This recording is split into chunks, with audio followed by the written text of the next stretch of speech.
नमस्कार, मी साक्षी अनासने. येस मराठी न्यूजमध्ये आपलं स्वागत. आता पाहूया एक स्पेशल रिपोर्ट. आपल्या बाबू सदू बगरे यांच्या भेटीनंतर त्यांच्याविषयी अनेक मतदारांना उत्सुकता बघावयास मिळत असून त्यांचा शोध घेण्यासाठी पुन्हा प्रयत्न केले असता त्यांच्याशी आपला संपर्क होत नाही आहे. बाबू बगरे कदाचित प्रचारात व्यस्त असल्यामुळे त्यांच्याशी कोणताही संपर्क होत नसावा, परंतु बगरे सरांविषयी काही प्रश्न निश्चितच तयार होतात. पहिला प्रश्न असा की त्यांना त्यांची निशाणी कोणती हे माहीत नाही. आपण बघू शकता 3 वेळा विचारल्यानंतर त्यांना आपल्या प्रतिनिधीने निशाणी सांगितलेली आहे. काय शिक्षण झाले? तिसरी शिक्षण झाले. हां, सर लोक चांगले होते भाऊ आपल्याविषयी, शाळे मास्तर. मग त्यांनी तुम्हाला सरच करून टाकलं का? सरच नाव पड. बरं बरं. तुमची निशाणी काय? तुम्हाला निशाणी काय भेटली? निशाणी ती आपली हे ते नाही का पोरं व्हायचे ते पिपाणी? पिपाणी का? नाही ते काय बरं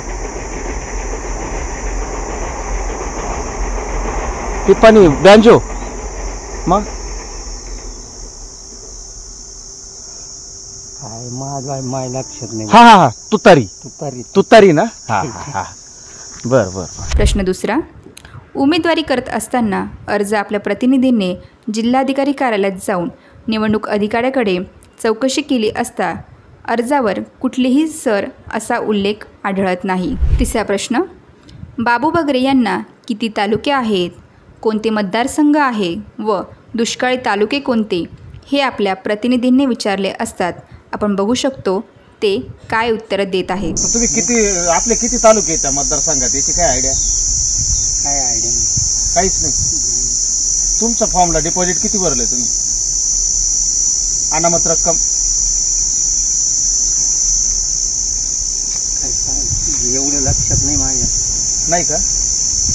जवळ आहे. आपल्या मतदारसंघात किती तालुके? मतदारसंघात मस्त तालुके येते. बरं जाऊ द्या, किती आमदार आहे खासदारकीच्या लोकसभा मतदारसंघामध्ये? एवढं काय सांगता येणार नाही.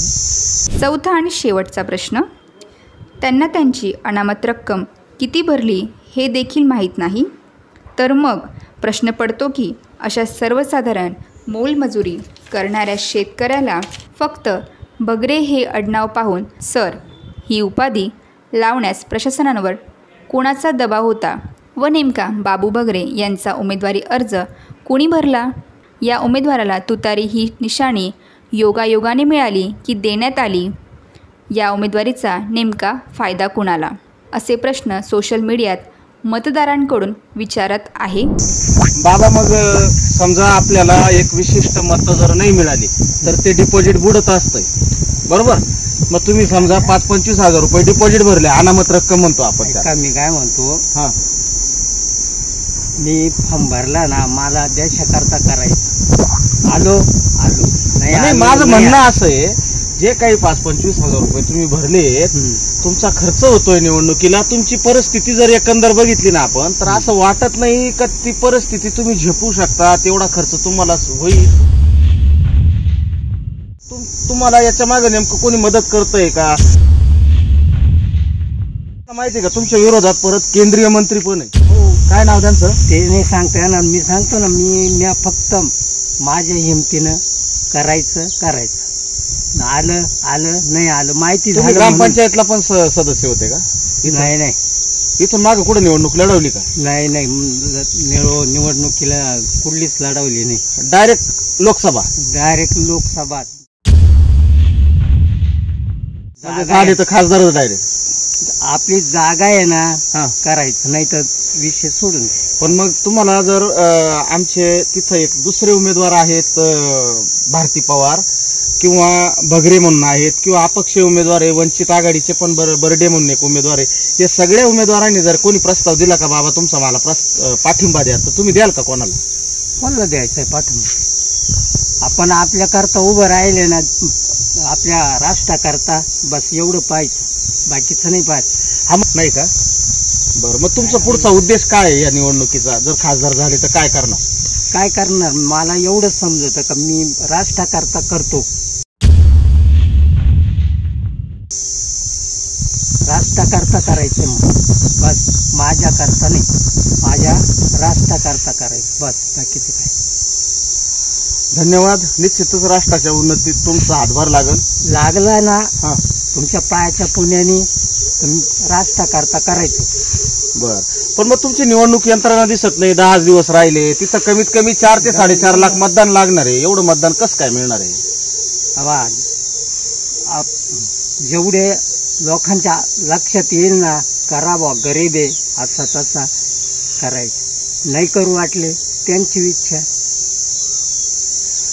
आपण बघू शकतो, आपण अपक्ष उमेदवार आहेत आपल्या दिंडोरी लोकसभा मतदारसंघाचे. बाबू सदू भगरे, ते 3री शिकलेले आहेत, परंतु त्यांना सरांनी सर ही उपाधी दिली होती, बरोबर ना? हा. त्याच्यामुळे ते अतिशय उत्साहाने राष्ट्रभक्तीसाठी आणि देशभक्तीसाठी उमेदवारी करतायत.